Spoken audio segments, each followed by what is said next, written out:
Andrea Palladio, the 16th century master, raised Venetian architecture to the heights of great Venetian painting. Andrea di Pietro della Gondola, later to be known as Palladio, was born in Padua in 1505, but it was Vicenza that gave his genius the opportunity to unfold. Here in Vicenza, Palladio, who was an obscure stonecutter, was appointed architect of La Basilica in 1542.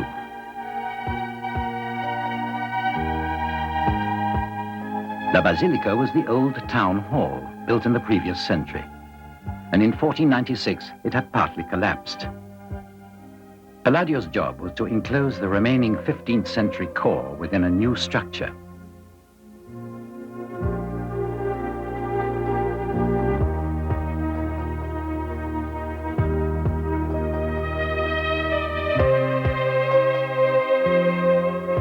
Here we see the former late Gothic town hall.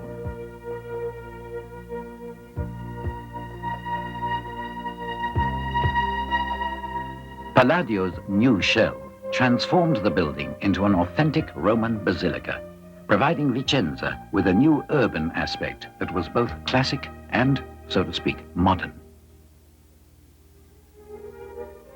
There may have been a touch of youthful idealism about this solemn monument, but Palladio was probably limited by his enthusiasm for classical forms. In fact, he seems to have made little allowance for the tower and other pre-existing buildings nearby. The basilica gives the impression of an overlord ruling in splendid isolation. However, lack of organic planning was amply compensated for by the colossal row of arches, which makes the monument revolutionary and majestic. The job of architect of the basilica brought Palladio great fame and prestige. Here was the opportunity to restamp Vicenza in a classical mold which would evoke its Roman origin. Andrea Palladio regarded the street itself as a single architectural complex that was open, continuous, and transitable. The facades were considered as walls and the sky as the ceiling. His facades, then, were conceived in function with the street and the entire prospect in accordance with the street axis.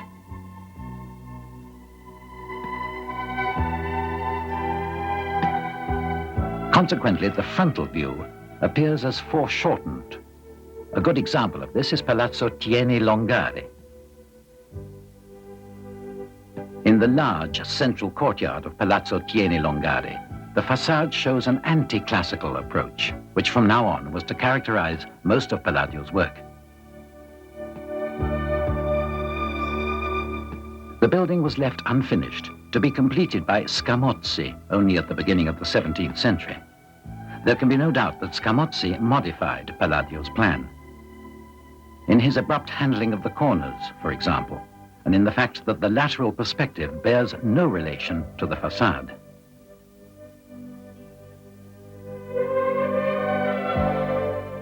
Palladio adopted the forms and elements from ancient times, but used them in a completely new and contemporary way. We see this in Palazzo Barbaro Porto.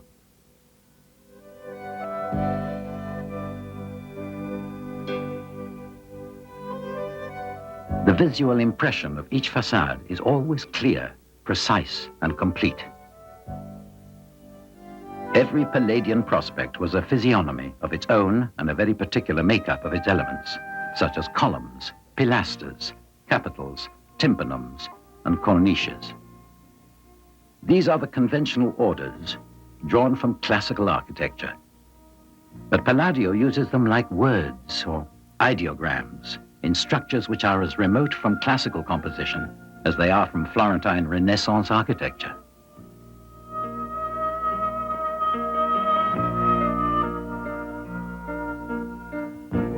Above the massive podium of Palazzo Valmarana, Palladio placed gigantic pilasters which crush the Renaissance features behind them as they soar to a climax in the grandiose entablature. More recent critics have not hesitated to place Palazzo Valmarana among Palladio's greatest masterpieces.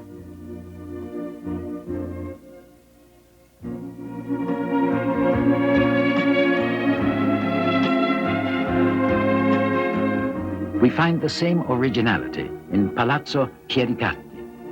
Here the relations between central block and wings are inverted in respect to classical Renaissance norms.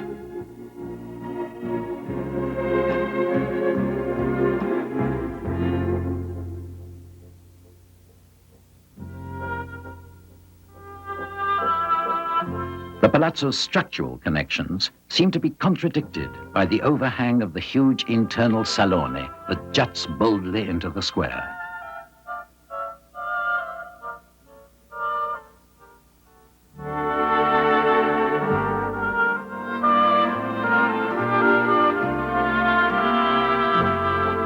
This serene lack of concern for conventions gives us an important insight into the master's attitude to urban planning. Here he is recreating the space around the palazzo to reabsorb and at the same time to focalize the square.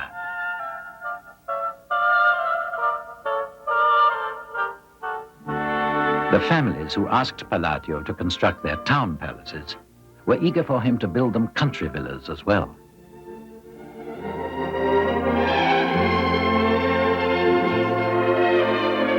Townhouses are perforce inserted into an urban perspective, but villas are always sited in a different environment, and all of them with an open view in every direction.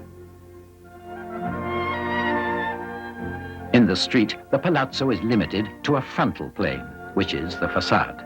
The villa, however, is placed in a landscape in constant relation to a variety of prospects, to the character of the site and the slope of the terrain.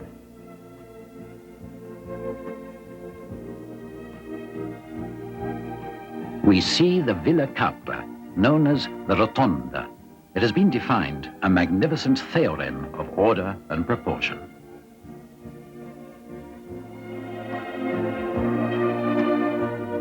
This original villa has become not only a symbol of its epoch, but a milestone in the history of European architecture.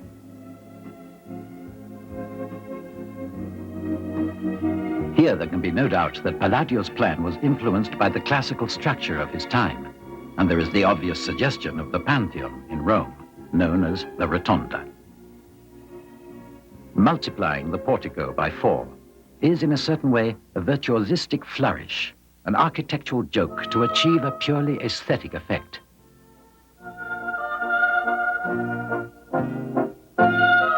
At the same time, it functions in adapting the villa to the soft undulations of the Vicenza countryside.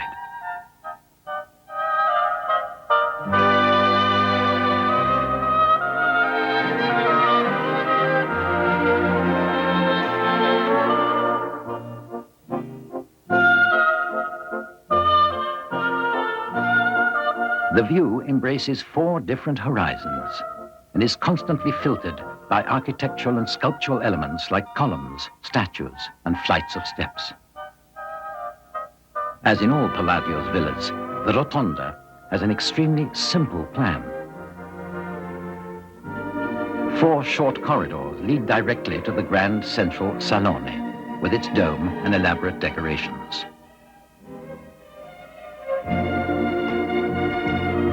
Here, Palladio reveals his main interest in building, the creation of open architecture. In other words, architecture where external space complements the internal space.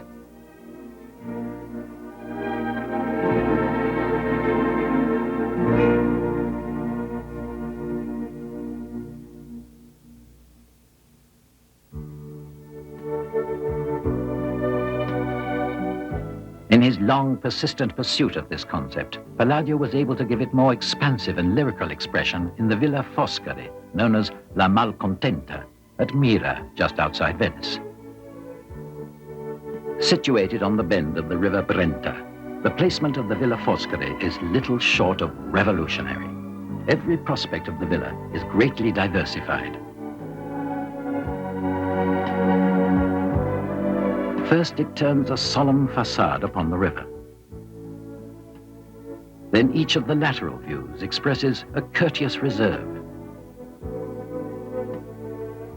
while the side looking away from the Brenta is both brilliant and extravagant.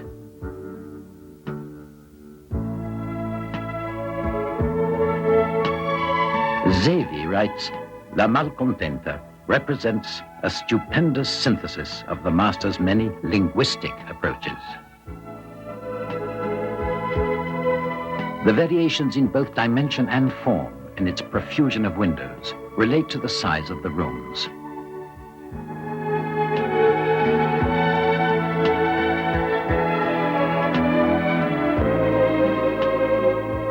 On the waters of the Brenta, the image the villa is meant to evoke is Roman. But in the large living room, the image becomes Venetian, confirming Palladio's genius for creating beauty.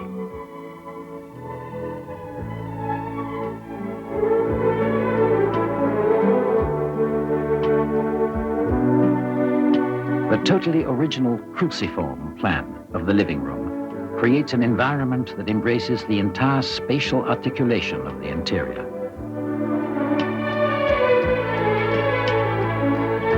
The salone opens onto the portico that stands on a high podium overlooking the banks of the Brenta.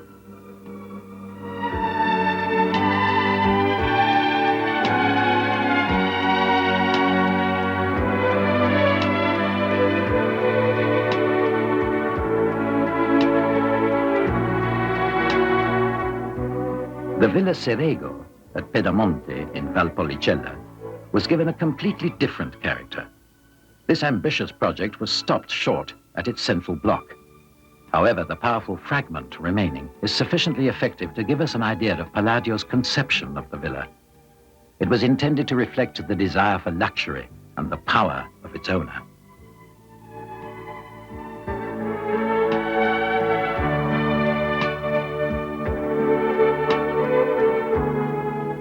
The majestic order of columns with rusticated bands are intensely stimulating and imaginative.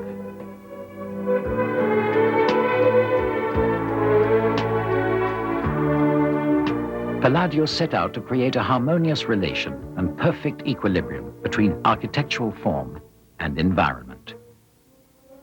In the 16th century, the aspiration of all Venetian art was the unity of architecture with landscape, that is to say, civilization with nature.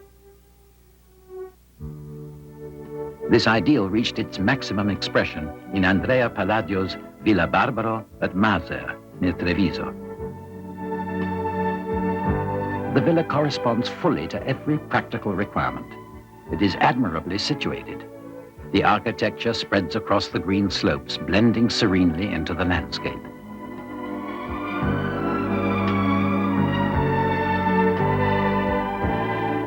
The fascination of the building derives from the masterly way the proposed themes are developed, the finished elegance of the central blocks used for social functions, the practicality of the secondary blocks intended for the agricultural needs of the large estate.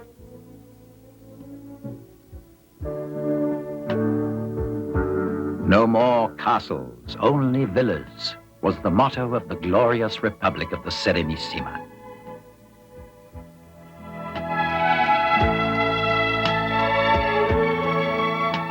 The parks and the gardens, nature shaped by man, link the villa to the great cultivated spaces, the rolling hills and woods. Here, the garden has as much importance as the building, which is kept long and low at the back, so that it looks out onto scenes of statues, water, and greenery.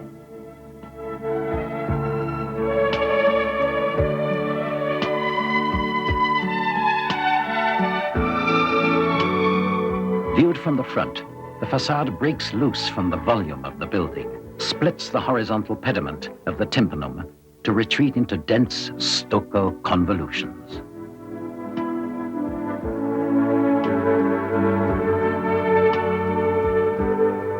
This feeling for formality looks ahead to later works of Palladio, such as the celebrated Loggia del Capitaniato in Vicenza, a mass of ornamentation alternating Michelangelesque themes with references to antiquity. Built to support the meeting hall of the city council, the loggia was probably meant to extend to 5 arches instead of its final 3.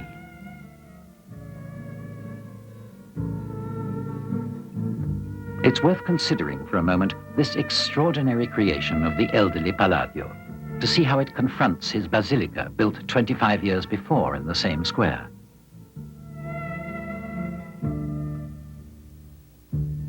The Loggia del Capitaniato may be compared to any of the late spectral works of Titian. Like Titian, Palladio broke every law. The arches are exaggeratedly high. The attic is dissonant.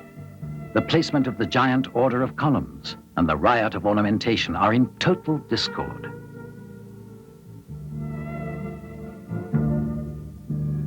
It is then that we realize that architecture can express no less efficiently than the other arts the inner drama of its creator.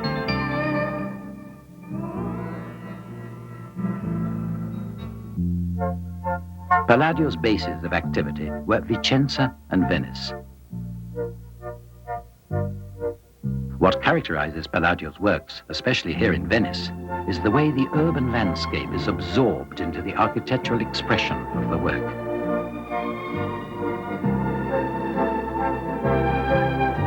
A fine example is San Giorgio Maggiore, with its bell tower and semi-spherical dome, and the way it responds to the dominant motif of Venice, that is St. Mark's, with its domes and elegant campanile.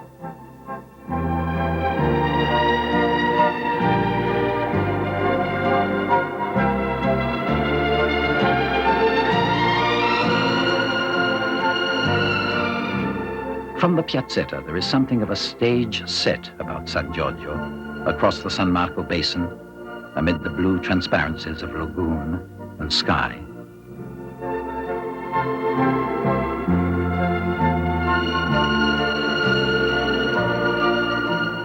The master may have employed the temple form as a ceremonial entrance for his villas, but he had no use for it when he built churches.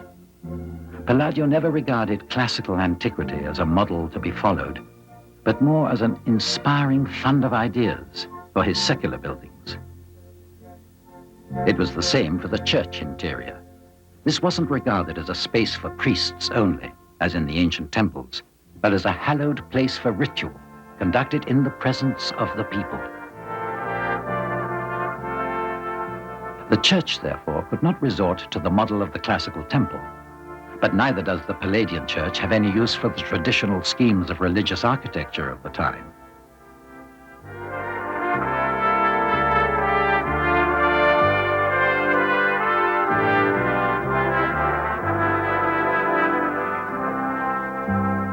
His interiors are vast, luminous spaces, where the continual unfolding of white surfaces is thrown into relief by the still more intensely luminous structure. The overall plan of San Giorgio is bold and new. The central nave breaks off after only 3 pairs of columns to make way for the focal space beneath the dome, and then extends into the transept with apses at either end.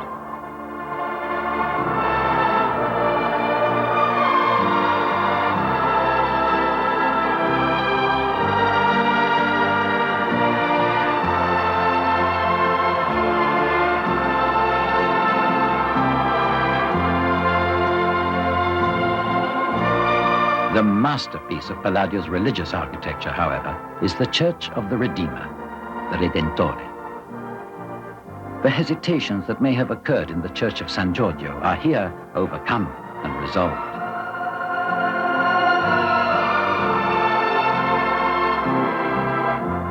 An ideally coherent spatial composition is projected into one single incomparable volume. The light is allowed to enter in varying tonalities. In the nave, it is cut by other streams of light from the windows. In the dome, by a uniform brightness.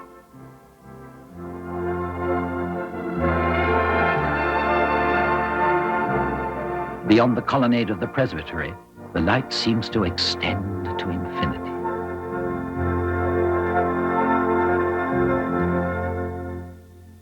The task of achieving a triumphant interpenetration of spaces is here superbly resolved.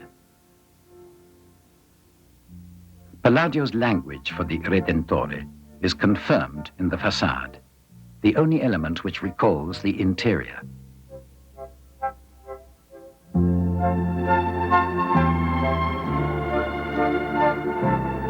Animated by two slender spires, the shape of the dome reflects its own interior space.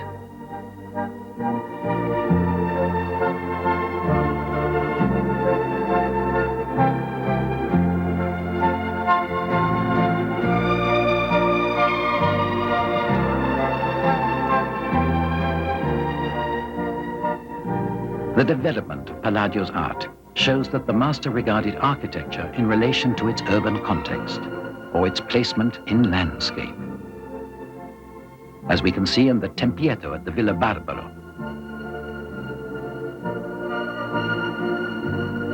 The Tempietto is thought to be Palladio's last work. It shows all the signs of his anti-classical breakaway, already apparent in the Loggia del Capitaniato. On the surface, the Tempietto appears to have been inspired by the Pantheon.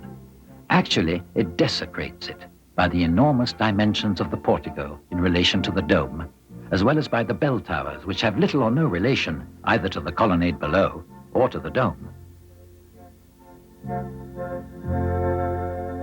The Teatro Olimpico in Vicenza must be considered the last concrete expression of Palladio's architectural thought, now near to death. Here, pictorial elements become an essential factor in his architectural language. The stage is the coordinating element, which gives full aesthetic value to the handsome carved rows of seats, and behind, the colonnaded loggia.